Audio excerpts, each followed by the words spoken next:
Je suis arrivé à l'âge de 9 ans dans la région parisienne. Dans cette classe de CM2, il y a des enfants qui m'ont insulté de sale noire. Et je me souviens très bien, je rentre à la maison, je me demande à ma mère pourquoi en fait on a une image négative des personnes noires.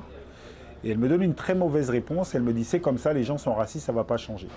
Donc en fait, c'est en me questionnant que j'ai essayé de comprendre pourquoi nous utilisons des identités de couleur de peau et pourquoi on ne connaît pas l'histoire de ces identités. La notion de race et le racisme, d'où ça vient?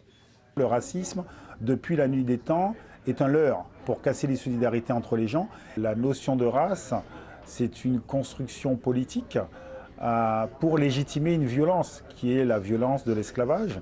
Ce n'est pas une confrontation entre personnes de couleurs différentes, mais c'est un système économique. Et tout système économique doit construire un discours pour légitimer sa violence.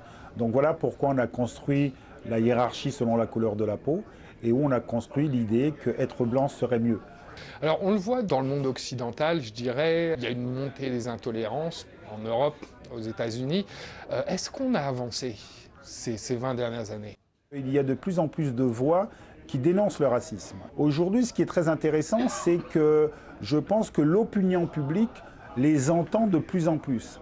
Et donc c'est tout à fait compréhensible qu'il y ait de l'autre côté des personnes qui défendent leurs avantages et qui ne veulent pas le changement.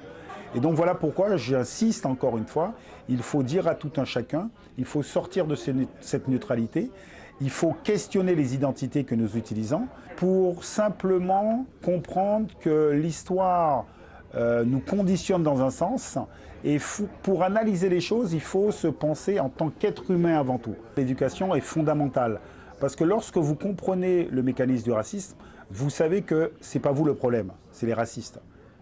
Et donc ça, c'est puissant. Ça veut dire que vous voyez clair, en fait. Parce qu'en règle générale, lorsque vous souffrez du racisme, lorsque vous êtes violenté par le racisme, ça peut induire en vous que vous avez un problème, et surtout, ça peut faire en sorte que vous n'arrivez pas à dénoncer le racisme parce que vous avez peur.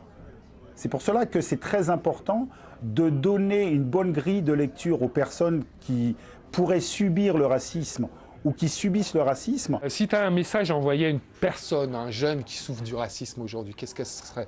Tout d'abord, lui dire qu'il faut qu'il fasse très attention à ne pas croire ce qu'on dit de lui.